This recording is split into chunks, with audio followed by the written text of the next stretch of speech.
now I go know your father. You say they came and they took all we had possessed. They have to take the abuse and they have caused a present state within children history.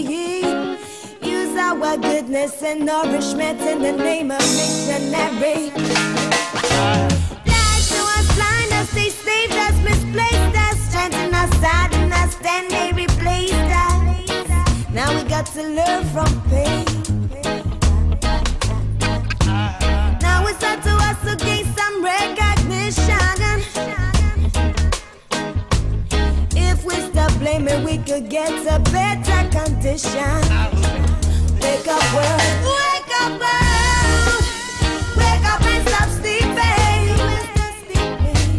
Wake up Africa, wake up and stop blaming. Open your eyes, stand up in the rise, go blood, go life penalty.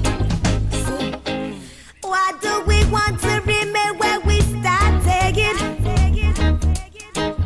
And how long do you want to stop yourselves from thinking? We should learn from experience that what we are here for is existence. But now it is time to use the same hatred to suppress